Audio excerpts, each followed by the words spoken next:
Sir మీ మాటల్లోనే మహిళలకు క్షవరం చేయాలి ఒక మహిళ అని, ఫస్ట్ ఇది ఈ మహిళలకు మహిళే క్షవరం చెయ్యాలి అని ప్రతిపాదించింది మీ వైఫ్ అని విన్నాను. అది ఎంతవరకు నిజము?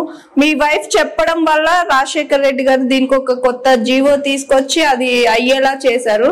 మీ వైఫ్ కి ఎందుకు ఈ ఆలోచన వచ్చింది? దీని వెనక మీరుండేమైనా ప్రోత్సహించారా?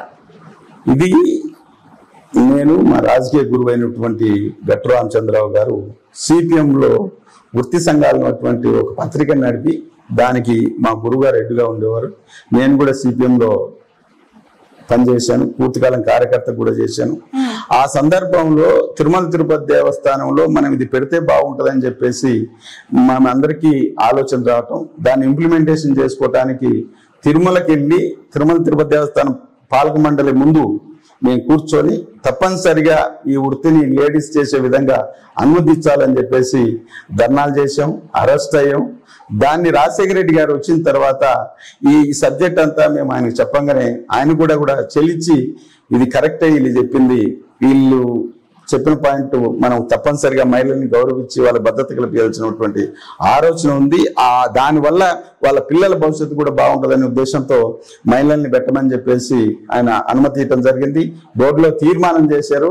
తీర్మానం చేసిన మొదటి లోనే మా మిస్సెస్ అయినటువంటి ఆమెకి 60 మందిని ఇంటర్వ్యూ చేస్తే సెలక్షన్ చేస్తే దాంట్లో ఒకదానిగా ఆమె కూడా చేరి ఈరోజు మహిళా వృత్తి చేస్తుంది, పర్మనెంట్ ఉద్యోగం కూడా పనిచేస్తాం.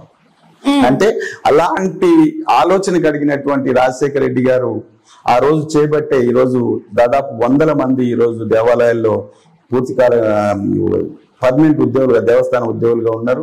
వాళ్ళ భవిష్యత్తుని వాళ్ళ పిల్లల భవిష్యత్తుని ఈరోజు స్థిరంగా చూసుకోగలుగుతున్నారు.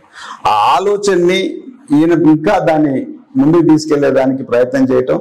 జగన్మోహన్ రెడ్డి గారు మాకు ఇచ్చినటువంటి 5 జీవోలు ఇచ్చారు. కులాన్ని దూషించేటువంటి ఎవరు దూషించినా శిక్షార్హుడు కావటం, అదేవిధంగా దేవస్థానాల అన్నిటిలో కూడా ఉద్యోగులుగా పరిగణించడం, వాళ్ళకి 20,000 జీతం పెట్టడం, అదేవిధంగా ఏదైతే నాయ బ్రాహ్మణులు రాజకీయంగా ముందుకు పోవాలని చెప్పేసి ఎండోమెంట్ దేవాలయం అనేటువంటి ప్రతి ఒక్క పాలక మండలి సభ్యుల్లో వీళ్ళని తప్పనిసరి చేయటం,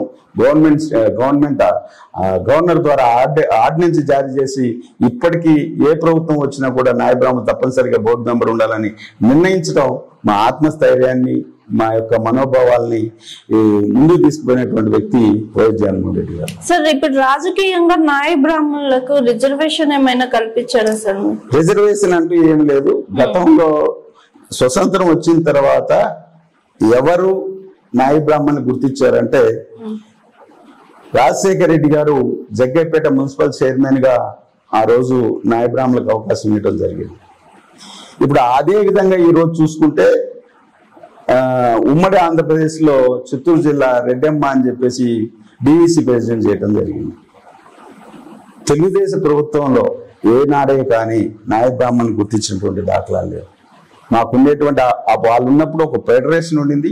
ఆ ఫెడరేషన్కి ఒక డైరెక్టర్ తప్ప, ఒక చైర్మన్ తప్ప పదవి ఇచ్చినటువంటి దాఖలాలు లేదు.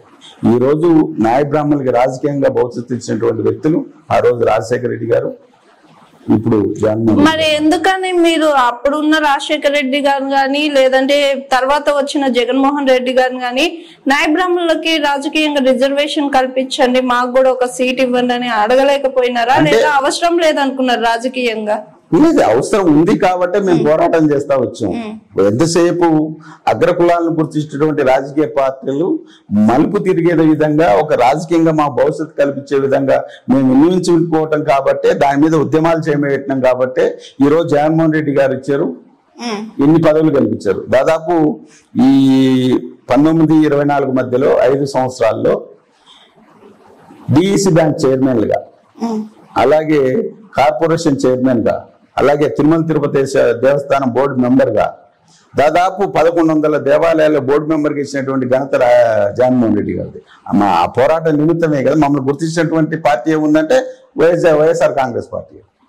తెలుగుదేశం పార్టీ గతంలో కానీ ఆయన 40 సంవత్సరాల ఇండస్ట్రీ అని చెప్పుకునేటువంటి చంద్రబాబు నాయుడు ఏ రోజే కానీ నాయ బ్రాహ్మణుల్ని గుర్తించినటువంటి దాఖలు లేదు. టీటీడీ బోర్డు మెంబర్ గా ఇప్పటికి 5 సంవత్సరాలు ఆ దేవస్థానం పుట్టి ఇంతవరకు కూడా నిన్న జగన్మోహన్ రెడ్డి గారు నాయ బ్రాహ్మణుల బోర్డు మెంబర్ ఇచ్చేంత వరకు ఇచ్చినటువంటి దాఖలాలు లేదు. కాబట్టి గతంలో బీసీలతో మేము ఒక్కడమే పోరాటం లేకుండా బీసీలతో కలుపుకొని పోరాటం చేయడం జరిగింది. వ్యక్తిగతంగా ఆయన మా కష్టాలను చూశాడు కాబట్టి, ఆయన పాదయాత్రలో అందరి సమస్యలు విన్నారు కాబట్టి తప్పనిసరిగా వీళ్ళకి మనం చేయాల్సినటువంటి ఆలోచన వచ్చింది ఆయనకి. ఆ స్ఫూర్తితోనే రాజకీయంగా భవిష్యత్తు కల్పించినటువంటి వ్యక్తి జగన్మోహన్ రెడ్డి గారు. చంద్రబాబు నాయుడు దగ్గరికి మేము వెళ్ళినప్పుడు మమ్మల్ని అవమానపరంగా అవమానించారు, మాట్లాడారు, దూషించారని. సో ఆ సిచ్యువేషన్ ఎందుకు వచ్చింది? మీరు చంద్రబాబు నాయుడు దగ్గరికి వెళ్లాల్సిన సందర్భం ఏంటి సార్? రాష్ట్ర వ్యాప్తంగా అన్ని దేవాలయాల్లో మా నాయ బ్రాహ్మణులు ఏదైతే వృత్తిని కొనసాగిస్తా ఉన్నారో గుండు కార్యక్రమం, దానికి అందరికి ఉద్యోగాలు ఇచ్చారు. ఎండోమెంట్ లో ఉండేటువంటి ప్రతి ఎంప్లాయీకి ఉద్యోగ భద్రత ఉంది. అక్కడ ఉండేటువంటి బ్రాహ్మణ సమాజానికి ఉద్యోగ భద్రత ఉంది. అక్కడ కసు ఊడ్చే వాళ్ళకి ఉద్యోగ భద్రత ఉంది. అటెండర్ గా చేసే వాళ్ళకి ఉద్యోగ భద్రత ఉంది. నాయ బ్రాహ్మణులకు ఎందుకు భద్రత కల్పించరాని చెప్పేసి మేము ఆయన అడగడానికి వెళ్ళినప్పుడు ఆయన మాకు దాన్ని పెంచడమో లేకపోతే ఉద్యోగ భద్రత కల్పిస్తా అని చెప్పడమో చెప్పింటే మేము గౌరవంగా ఆయన స్వీకరించేవాడు. ఒక అంటరాని వాళ్ళ మాదిరి మిమ్మల్ని ఎవరు రానిచ్చారు? అసలుకి ఏమనుకుంటున్నారు మీరు? మీ తోకలు కత్తరిస్తాను, మీ ఉద్యోగాల్లో ఎలా ఉంటారో చూస్తాను, మీరు ఎలాగా రేపు పొద్దున డ్యూటీ చేస్తారో చూస్తానని చెప్పి అవమానకరంగా ఆయన మాట్లాడినప్పుడు రాష్ట్రంలో ఉండేటువంటి నాయి బ్రాహ్మణులందరూ కూడా కించింత అవమానానికి గురయ్యారు. ఏ రాజకీయ నాయకుడికైనా ప్రజలకైనా నాయి బ్రాహ్మణుడు అతి ముఖ్యమైనటువంటి వ్యక్తి. నాయి బ్రాహ్మణులు లేని ఈరోజు సమాజంలో విలేజ్లో చావు కానించి పుట్టుక కూడా ప్రతి కార్యక్రమానికి నాయి బ్రాహ్మణుడు కావాలి. మిమ్మల్ని అందంగా తీర్చిదిద్దటానికి నాయి బ్రాహ్మణుడు కావాలి. ఇలాంటి మీకు సమాజ సేవ చేస్తున్నటువంటి నాయి బ్రాహ్మణ్ణి మీరు ఆ విధంగా అవమానించినప్పుడు రాష్ట్ర వ్యాప్తంగా ఉండేటువంటి నాయి బ్రాహ్మణులు కానివ్వండి, బీసీలో ఉన్నటువంటి అన్ని వర్గాలు కూడా నిజంగానే ఇతను ఇంత అవమానకరంగా మాట్లాడాడని చెప్పేసి వచ్చినటువంటి ఆ ఉద్యమంతోనే ప్లస్ జగన్మోహన్ రెడ్డి గారికి ఉండేటువంటి పాదయాత్ర కేసుతో 23కు పడిపోవాల్సి వచ్చింది చంద్రబాబు నాయుడు. మా తోకలు మీరు కత్తరేయటం కాదు, మీ తోకలు మేము కత్తరిస్తామని చెప్పి ఊరు తిరిగి మేము ప్రచారం చేసి ఆ రోజు జగన్మోహన్ రెడ్డి గారిని గెలిపించుకోవడానికి ప్రయత్నం చేశాం. కాబట్టి ఆ రోజు 23కు పడిపోవడం జరిగింది. Hi, this is Swathi. Like చేయండి, షేర్ చేయండి, కమెంట్ చేయండి అండ్ సబ్స్క్రైబ్ చేయండి GRTV. Hi, this is Monica. Please like, share and subscribe GRTV.